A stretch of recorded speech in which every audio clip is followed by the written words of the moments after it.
एक समय की बात है। एक छोटे से राज्य में कालू झीमर नाम का एक मछुआरा रहता था। उसका काम था रोजाना तालाब से मछलियां पकड़ना और उन्हें बाजार में बेचना। दिन भर की कमाई से वो अपने परिवार का पेट पालता था। समय का पहिया घूमा और खुशियों को ग्रहण लग गया। देखते ही देखते राज्य के सारे तालाब सूख गए। अब पानी में न तो लहरें थीं, न ही मछलियां। कालू घंटों जाल फेंकता, पर हाथ आती तो सिर्फ निराशा। अब क्या करूं? रोज हाथ खाली लौट आता हूं। घर में बच्चों को क्या खिलाऊंगा? सूरज ढल रहा था और उसके साथ कालू की उम्मीदें भी। वो भारी कदमों से अपने घर की ओर चल पड़ा। कालू के घर पहुंचते ही उम्मीद से वो पत्नी पानी लेकर आई। क्या हुआ जी? आज भी कुछ नहीं मिला? पूरा तालाब सूख गया है भगवान। जहां कल तक थोड़ा कीचड़ गीला था, आज वहां भी जमीन फट गई है। आज तो बगुले और कछुए भी गांव छोड़कर जा रहे हैं। तो अब हम क्या करेंगे? घर में अनाज का एक दाना नहीं बचा। बच्चे कब तक पानी पीकर सोएंगे? मैंने फैसला कर लिया है। अब इस गांव में हमारे लिए कुछ नहीं बचा। अगर हम यहां रहे तो भूख हमें खा जाएगी। सोच रहा हूं पड़ोसी राज्य चलते हैं। सुना है वहां का राजा धर्मपरायण है। वहां की झीलें भरी हैं। शायद मेरे जाल को वहां काम मिल जाए। पड़ोसी राज्य? पर जी, अपना घर छोड़कर? ये हमारी पुश्तैनी जमीन है। आपके दादा परदादा यहीं रहे। हमारी शादी होके मैं इसी घर में आई थी। इस आंगन को छोड़कर कैसे जाएंगे? घर? पगली, घर दीवारों से नहीं, पेट की आग बुझने से चलता है। मुझे भी मोह है इस मिट्टी से, पर क्या इस मोह में अपने बच्चों को अपनी आंखों के सामने सूखते हुए देखूं? बोलो, क्या तुम देख पाओगी मुन्ने को भूख से तड़पते हुए? नहीं देख पाऊंगे। कलेजा फट जाएगा मेरा। तो फिर पत्थर दिल कर लो। हमें जाना होगा। जान है तो जहान है। अगर जिंदा रहे तो शायद कभी वापस आ जाएं, पर अभी के लिए ये गांव हमारे लिए शमशान बन चुका है। आप ठीक कहते हैं। बच्चों की जान से बढ़कर कोई जमीन नहीं। जहां आप, जहां बच्चे, वही मेरा घर। मैं आज रात ही तैयारी कर लेती हूँ।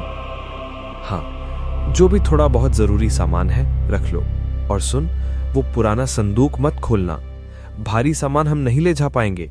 सिर्फ वो रखो जिससे जान बच सके। और इस तरह भूख से बेबस वो परिवार एक अनजान सफर की ओर निकल पड़ा।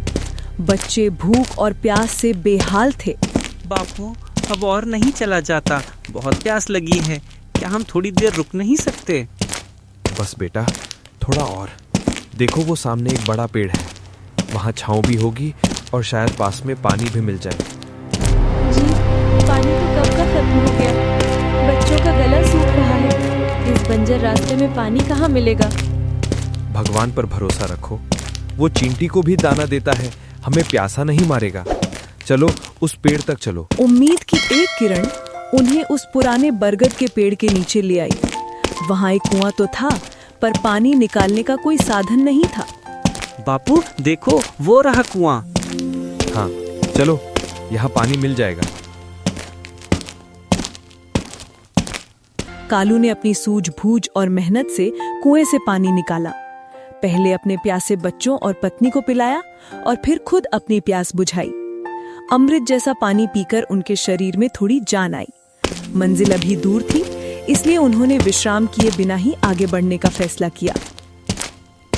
चलते चलते वे नए राज्य की सीमा पर बने एक बाजार में पहुंचे।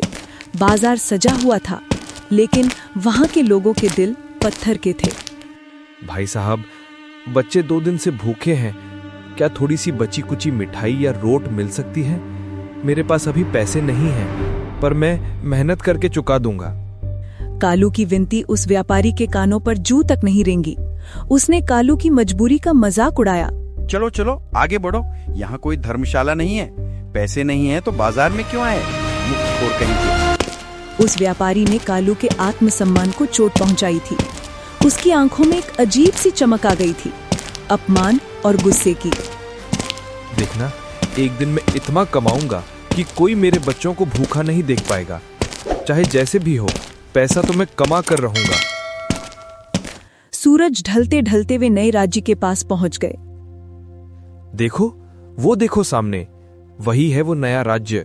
सुना है वहां का राजा बहुत दयालु है। हे भगवान, बस अब हमारे दुख भरे दिन बीत जाए। कालू और उसका परिवार राज्य में दाखिल हुआ। रहने के लिए कालू को नगर से बाहर एक खाली झोपड़ी दिखाई दी। देखो, यहाँ कोई नहीं है, हम यहाँ रह सकते हैं। अजी, जिसकी ये झोपड़ी है वो आ गया तो हम दूसरी जगह देख लेंगे। जब तक कोई नहीं आता हमें यहीं रहना पड़ेगा। ठीक कहा आपने। सिर छिपाने को छत तो मिल गई, लेकिन पेट की आग अभी भी धधक रही थी। उस झोपड़ी के अंधेरे में एक माँ अपनी ममता और मजबूरी के बीच जूझ रही थी। पोटली में बस एक सूखी रोटी बची थी। ये लो, थोड़ा सा खा लो, सुबह से सिर्फ पानी पिया है आपने। और तुम क्या हवा खाकर जियोगी? माँ हूँ, मुझे भूख नहीं लगती जब तक बच्चे और पति का पेट न भरा हो। तुम खा लो, तुम्हें ताकत चाहिए, कल काम ढूंढना है। पत्नी का त्याग देखकर कालू का दिल भर आया। उसने वो निवाला वापस पत्नी के हाथ में रख दिया। नहीं, ये तुम खाओ।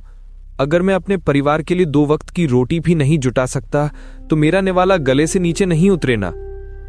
कालू अब और बर्दाश्त नहीं कर सकता था। उसने फैसला कर लिया कि वो खाली हाथ नहीं बैठेगा। मैं बाहर जा रहा हूँ, देखता हूँ कुछ काम मिल जाए तो। अरे, अब कहाँ जाओगे? शाम हो रही है, अनजान शहर है। अनजान है तो क्या हुआ? पेट की आग तो हर शहर में एक जैसी होती है। मैं अभी बाजार की तरफ जाता हूँ, कोई ना कोई काम, कोई मजदूरी, कुछ तो मिलेगा। पर अभी सुबह चले जाना। गरीब के पास कल का इंतजार करने का वक्त नहीं होता भाग्यवान। अगर आज रात कुछ नहीं लाया तो कल सुबह इन बच्चों का चेहरा नहीं देख पाऊंगा। दरवाजा अंदर से बंद कर लो, मैं खाली हाथ नहीं लौटूंगा, वादा करता हूं।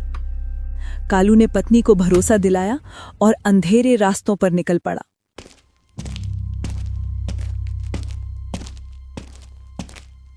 शहर की चकाचौंध में कालू एक शाया की तरह भटक रहा था। सेठ जी, मैं परदेसी हूं, काम की तलाश में आया हूं। बोरी उठाने का काम हो या सफाई का, कुछ भी कर लूंगा, बस आज रात के खाने लायक पैसा मिल जाए। अरे भाई, यहाँ पहले से ही 10 मजदूर बैठे हैं और तुम परदेसियों का क्या भरोसा, कल को चोरी करके भाग गए तो? चलो आगे बढ़ो। सेठ जी, मैं चोर नहीं हूं, मेरे छोटे बच्चे हैं। कहा ना आगे बढ़ो, धंधे का टेम खराब मत करो। समाज ने उसे काम देने से मना कर दिया। भूख और अपमान ने मिलकर कालू को शहर से दूर जंगल की तरफ धकेल दिया। पार्ट 2 के लिए हमारे चैनल को सब्सक्राइब, वीडियो को लाइक और कमेंट जरूर करें। सत साहेब।